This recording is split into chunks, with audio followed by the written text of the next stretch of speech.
Ndapita kunja kwa hela, moyo wanga mwaukondera. Lero nyengo zanga zasintha, mutu wanga mwaudzodza mafuta. Mbiri yanga lero yasintha, ndavekedwa chovala cha ulemu. Ndapatsidwa dzina linatsopano, ndili pa ulendo wakumwamba. Nthawi yako, nthawi yanga, yowalitsa Yesu pa dziko lonse. Mbiri yake, tenga wake, tilalike sachita manyazi. Nthawi yako. Yesu Kristu tsiku linanso lopambana limene Mulungu wakumwamba watikonzera kuti tikhale pamodzi ndi kugawana mawu a Mulungu. Zikomo chifukwa chotenga nthawi yanu tikhale pamodzi ndi kugawana mawu a Mulungu.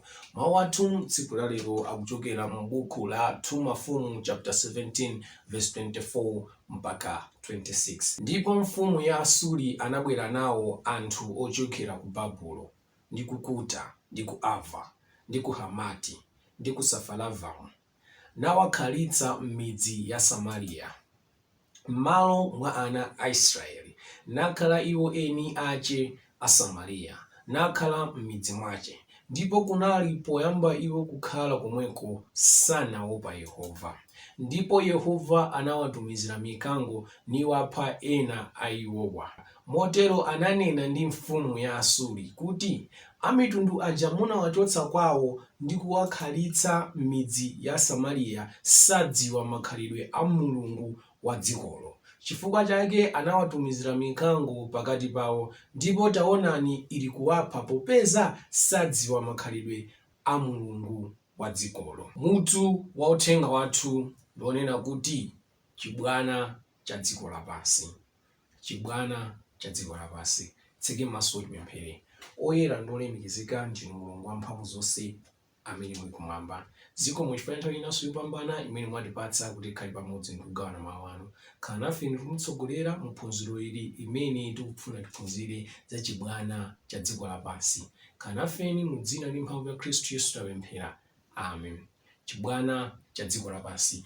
Tawerenga nkhani imeneyi ya ana a Israeli nthawi imene mfumu ya ku Israeli anali mfumu Hosea, amene anali mwana wa mfumu ya Israeli, mfumu Ahabu. Atachoka Ahabu panabwera mwana wake amene anakhala mfumu ndi amene anali Hosea. Ndiye Hosea akuti pakukhala mfumu sanachite mokhulupirika pamaso pa Mulungu wakumwamba, sanatsatire malamulo a Mulungu wakumwamba, sanamvere mawu a Mulungu wakumwamba, ngakhalenso Israeli amene sanamvere mawu a Mulungu wakumwamba. Kotero pa chimenechi Mulungu wakumwamba ananyasidwa ndi zimene ana a Israeli anachita, ananyasidwa zimene mfumu Hosea anachita. Anayesera kuwadzudzula asiye njira zawo zonyasa, anayesera kuwadzudzula asiye makhalidwe awo oyipa, koma ana Israeli sanasiye. Fika na Mulungu anatopa nawo nakwiya nawo. Ndipo inafika nthawi tsopano anabwera mfumu wa ku Asuri amene anachita nawo nkhondo, ndipo ana Israeli anagonja. Ndipo ana Israeli atagonja anafikano anali pansi pa ufumu wa Asuri. Lemati kapita nthawi ana Israeli amakapereka mitulo yawo ndithu pa chaka ndi chaka, amakapereka mitulo kwa mfumu ya ku Asuri. Lepa kupita kanthawi ana Israeli, mfumu ya ku Israeli inapangana ubale, inapangana ubwenzi, inapangana mgwirizano ndi mfumu ya ku Igupto. Ndiyo chinthu chimenechi mfumu ya ku Asuri inachimva ndipo inakwiya, inanyasidwa nacho chifukwa ana Israeli analinso atasiya kukapereka mitulo yawo kwa Asuri. Anayamba nokhanga kusiyana zochitika ndi Asuri, akusiyana mgwirizano wawo ndi Asuri, akuyamba nokupereka ulemu wawo kwa Igupto. Ndiye mfumu ya ku Asuri inakwiya nazo ndipo inanyamuka nizinga Israeli, ndipo Israeli anagonja. Ndipo ulendo uwu sanangowasiya, ananyamula napita nawo ku Asuri nakakhazika kumeneko monga ngati akapolo, monga ngati andende. Nde anthu amenewa ana Israeli mmene anachotsedwa ku Samariya, mmene anachotsedwa ku midzi ya Samariya, kunapezeka kuti ku midzi ya Samariya ko kunalibe kanthu, ku midzi ya Samariya ko kunalibe anthu, kunali kongokhala.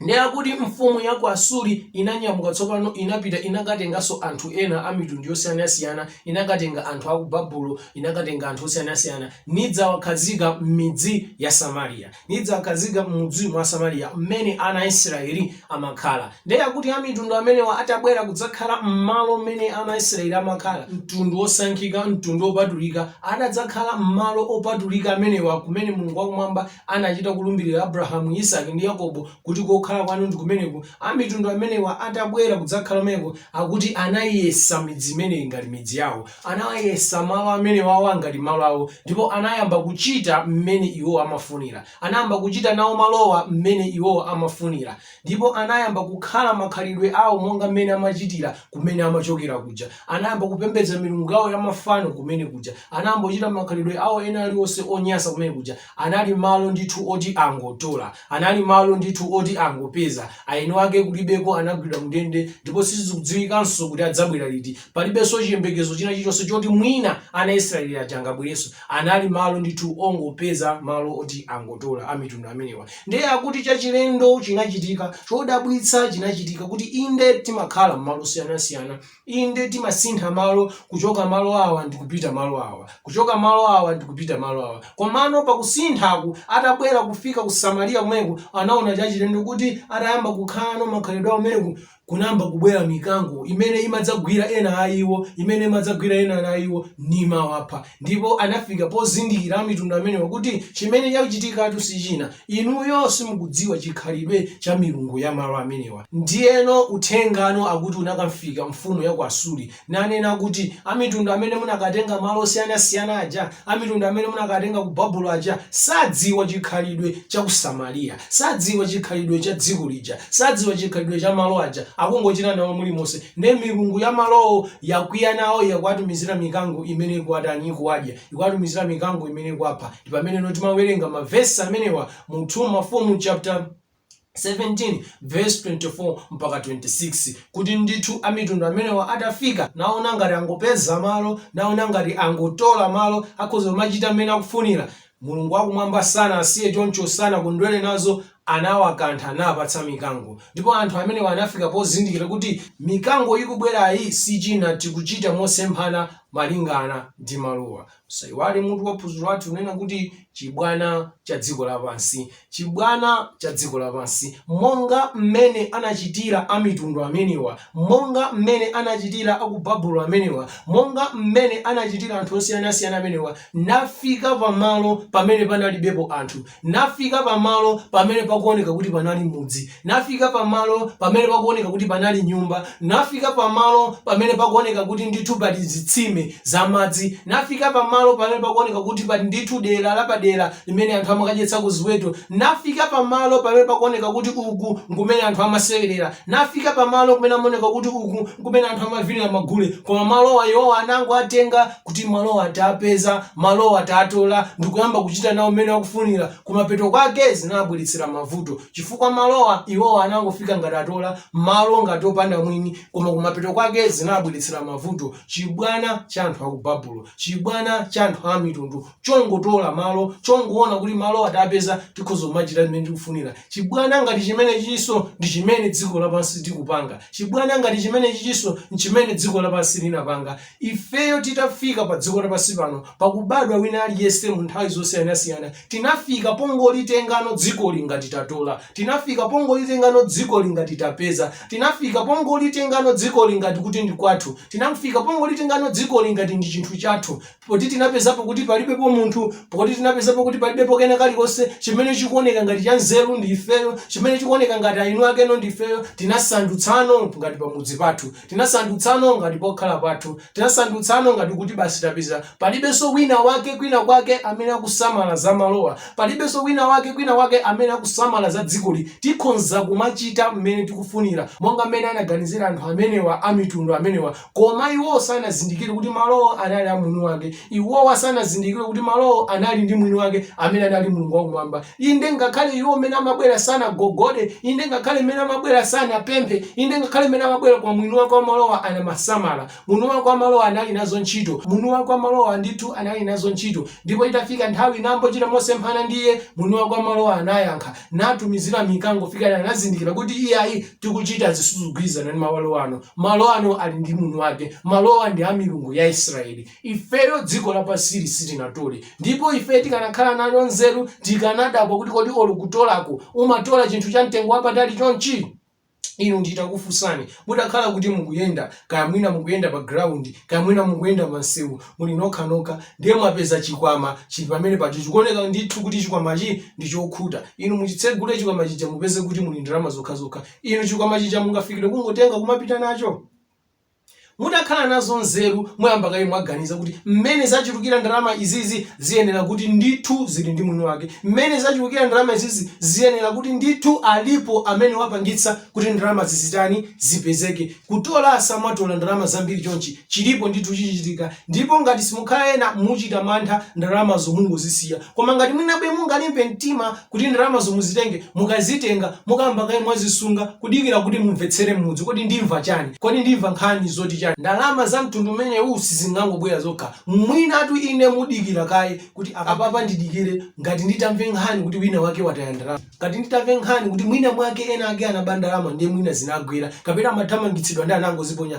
Otherwise simungangofikira kutenga ndalama zimbiri chonchi, simungangofikira kutenga ndalama zimbiri chonchi nkuyamba uzigwisa ntchito. Mantha ndithu mukhala nawo kuti mwina tsiku lina ndithu ndimva ena ake akunena kuti tikufunafuna makomo anthu anataya ndalama, anthu anaba ndalama, tikufunafuna makomo zinakhala makuti. Ndimva ndithu mwina ena ake mwina asatanika amene andibwera kuti wadya ndalama zathu tikufuna tibwenze. Iwo ngadya ndalama zochuluka zonchicha iwo ngodzitola iwe ndalama za mtundu wanji zotunga za mtundu zochicha. Ndiyeno tsopano ngati chikwama cha ndalama mwina 20 million 30 million chikutipanga ifeyo kutsitsimuka, chikutipanga ifeyo kunjenjemera, chikutipanga ifeyo kudabwa kuti zatheka bwanji ndalama zochuluka chonchi kuti zikakhale pamodzi. Ndithu alipo mwini wake ndalama zimezi. Kodi ngati tingadabwe ndi ndalama ya 20 million, ngati tingadabwe ndi ndalama ya 50 million, kuli bwanji dziko lapansi limene titatita lipanga value ikuposa ngakhale 20 million. Ndi mabilioni ya ndalama kuti dziko lapansi lipange value. Nchifukwa chachani nangano tinalimba mtima kunena kuti inde ngakhale dziko lilili lodabwitsa chonchi mchilengedwe chake, ngakhale dziko lilili lopambana chonchi mchilengedwe chake, ngakhale muli nyama zodabwitsa, ngakhale muli mapiri odabwitsa, ngakhale muli mitsinje yodabwitsa, ngakhale muli chilengedwe chosangalatsa, ngakhale muli nyanja,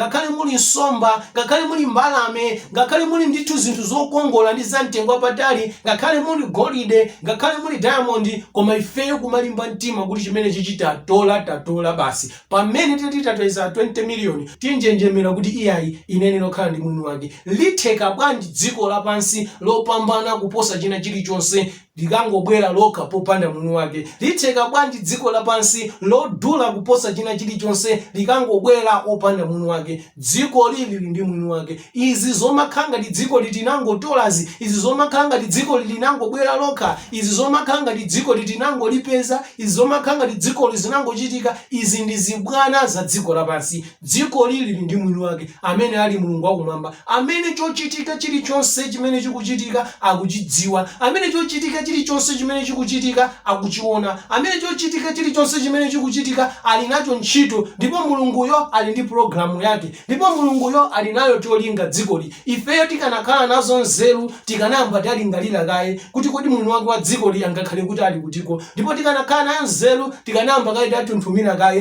tisanayambe kuyenda mayendedwe yathu, tisanayambe kuchita machitidwe yathu ndi dziko lapansi. Koma lero timakhala pa mtambasale ngati kuti dziko litinatola, lero timakhala pa ufulu ngati kuti dziko litinatola. Zibwana za dziko lapansi kutola satola dziko. Chagulitsa chinthu chitinenera kudabwa, chagulitsa chinthu chitinenera kudzidzimukapo kuti zatheka bwanji kutola tikatole dziko lapansi. Chagulitsa chinthu chitinenera poganizapo kawiri katatu tisanayambe kuchita maganizo athu. Koma lero tinapanga mapulani athu monga dziko lapansi, lero tinapanga ma vision athu monga dziko lapansi, lero tinapanga ma mission athu monga dziko lapansi. Komatu tidzadzidzimuka tsiku lina mwini wake akamabwera, tidzadzidzimuka nyamuka tsiku lina Mulungu wakumwamba akamabwera kumanena kuti nthawi yatha, chilichonse chikuononga. Tidzazililira tsiku limenelo kuti tataya nthawi m'malo a mwini wake, tataya ndalama m'malo a mwini wake, tataya thanzi lathu m'malo a mwini wake, tataya mphamvu zathu m'malo a mwini wake. Tikanakhala nazo nzeru tikanasamalira ife kuti indedi zona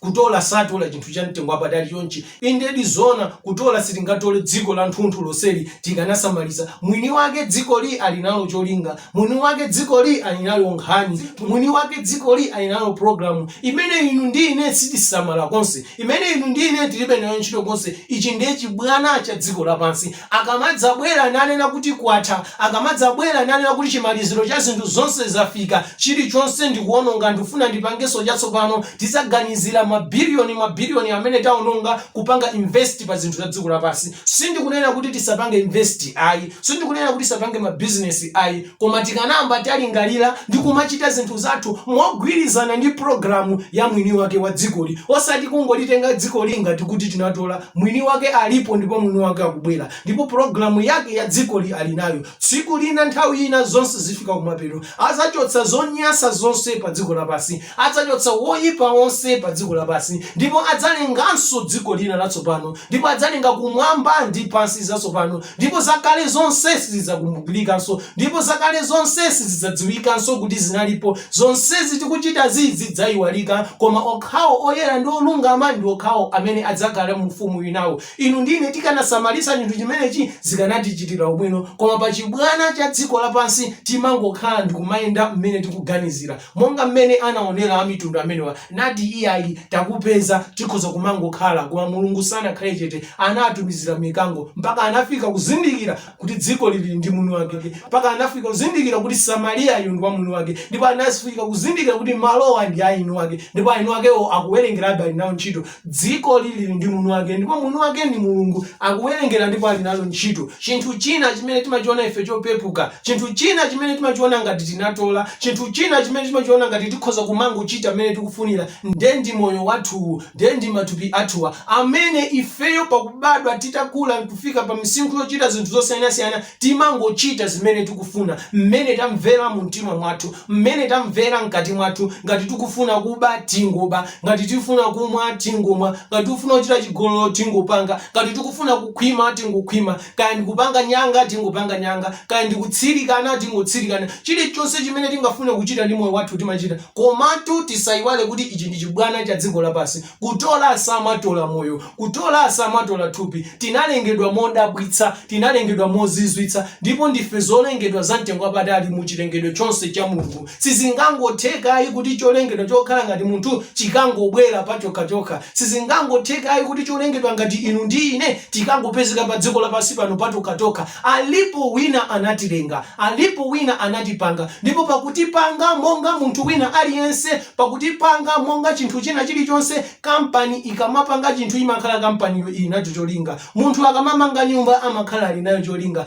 munthu akamapanga nsewu amakhala ali nayo cholinga. Chilichonse chimene munthu amachita amakhala ali nacho cholinga. Amenenso ankalenga inu ndi ine ali nafe cholinga, amene ankapanga inu ndi ine ali nafe cholinga, ndipo mapulani ake ali nawo, chiyambi ndi mapeto ake ali nazo. Tikanakhala nazo nzeru tikanamba kaye tayima kaye, tikanakhala nazo nzeru tikanamba talingalira kuti kodi ankalenga ine, kodi ankapanga ine ankati ndi wantchito yanji, amene ankalenga ine, amene ankapanga ine ankati ndi wantchito yanji. Kodi ineyo pobwera pa dziko lapansi pano amati ndidzatani, mmene amandilenga, mmene amaganizira, mmene amandipanga design amati ndi wantchito yanji. Tikanakhala nazo nzeru tikanasamalira chimenechi, koma chibwana cha dziko lapansi timangochita mmene tikufunira. Mulungu wakumwamba ali nafe cholinga, Mulungu wakumwamba ali nafe programu, Mulungu wakumwamba sanangotilenga kulisiya pa dziko lapansi pano, ali nafe cholinga, ndipo cholingacho inu ndi ine inayenera kukhala udindo wathu. Tichifunefune tichidziwe, anatipatsa nzeru ndi kuthekera konse kwa kudziwa zonsezi, koma chibwana cha dziko lapansi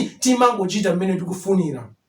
titatha kuona monga mmene anachitira anthu amenewa, malo tatola tikhoza kumakhala mmene tikufunira. Sikunamveke fungo lina lililonse za mwini wake wa malowo, sikunamveke chizindikiro china chilichonse cha mwini wake wa malowo, koma mwini wake wa malowo Mulungu wakumwamba amaona. Mmene mfumu ya ku Asuri imanyamuka kwatenga na Israeli kwachotsa pamalopo, Mulungu wakumwamba amaona. Sanayankhule, anakhala chete. Mmene mfumu ya ku Asuri imanyamuka nkukatenga anthu ena zakhazika pamalopo, Mulungu wakumwamba amaona. Mmene anayamba kuchita zawo pamenepa, Mulungu wakumwamba anaona. Ndipo panalibe chizindikiro china chilichonse chonena kuti Mulungu wakumwamba akuona zomwe tikuchitazi. Panalibe chizindikiro china chilichonse chosonyeza kuti zomwe zikuchitikazi mwini wake wa malowo akuona. Panangokhala ngati palibepo kena kalikonse kufikira na mpaka nthawi iyi pamene panayamba kubwera mikango, anthu anayamba kudzidzimuka kuti iyayi malo atu ali ndi milungu, iyayi malo atu ali ndi inu ake, iyayi ngakhale anthu ajachoka koma malowa ali ndi milungu, ali ndi inu ake. Kodi inuyo ndine tikufuna tichite pofika kudzidzimutsidwa kuti tidziwe zoti kuli Mulungu? Inu ndine tifuna tifike pofika kudzidzimutsidwa kuti malowa ali ndi mwini wake, tifike podzidzimutsidwa kuti dzikoli lili ndi mwini wake, tifike podzidzimutsidwa kuti moyo uli ndi mwini wake, tifike podzidzimutsidwa kuti matupi athuwa ali ndi mwini wake. Matupi athuwa, moyo wathu, dziko lonseli zili ndi mwini wake. Tisadikire kuti mavuto abwere, tisadikire kuti zovuta zidze, tisadikire zovuta zichuluke kuti tikazindikire kuti kumwamba kuli Mulungu. Tiyeni tibwerere monga dziko kwa Mulungu wathu, tiyeni tibwerere monga munthu kwa Mulungu wathu. Tili naye mwini wake wa ifeyo, tili naye Mulungu amene anatilenga, tili naye Mulungu amene anatipanga, ndipo amatiwerengera, ndipo amatidziwa, ndipo zili zonse zathu zonse akuzidziwa. Tiyeni tichoke muchibwana cha dziko lapansi chongotenga zinthu zingati tinatola. Mulungu wakumwamba akutidziwa, akutiwerengera. Lero akutitana kuti tibwerere ndi kutuluka muchibwana cha dziko lapansi, tikhale muzimene Mulungu wakumwamba akufuna, tiyende mapulani amene Mulungu wakumwamba anatilengera ifeyo, tiyende mapulani amene Mulungu wakumwamba ali nawo dziko lapansi, tiyende machitidwe amene Mulungu wakumwamba akufuna. Mulungu wakumwamba akudalitseni. Tiyeni titseke m'maso tipemphere. Oyera ndi olemekezeka ndi okonda ndinu Mulungu wamphamvu zonse amene muli kumwamba. Wakulenga kumwamba ndi dziko lapansi, wakulenga nyanja ndi mtunda, ndipo pamene mukapanga zimenezi sikuti munaswa chochita, koma munali nazo zolinga zonsezi. Koma chifukwa cha uchimo ndi kusokonekera kwa zinthu pa dziko lapansi, lero ambiri sitidziwa, lero ambiri sitisamala. Komatu dzikoli, moyo huu, zonsezi zili ndi mwini wake amene muli ino. Tithangateni kukumverani, tithandizeni kukutsatirani, tithandizeni kuyenda nanu ndi kuchita chifuniro chanu. Kanafe ndi kutitsogolera, tikhululukireni pa zibwana zonse, tikhululukireni machitidwe onse amene takhala kuti tikuchita ndi moyo wathu ndi matupi athu kukhala ngati ndi zathu zokha, koma zonsezi ndi zanu. Munatipatsa kuti tikachite nazo ndi kukhala nazo monga muchifuniro chanu. Mu dzina ndi mphamvu ya Khristu Yesu ndapemphera. Kunja kwa era moyo wanga mwaukondera, lero nyengo zanga zasintha, mutu wanga mwaudzodza mafuta, mbiri yanga lero yasintha, ndavekedwa chovala cha ulemu, ndapatsidwa dzina linatsopano, ndili pa ulendo wakumwamba.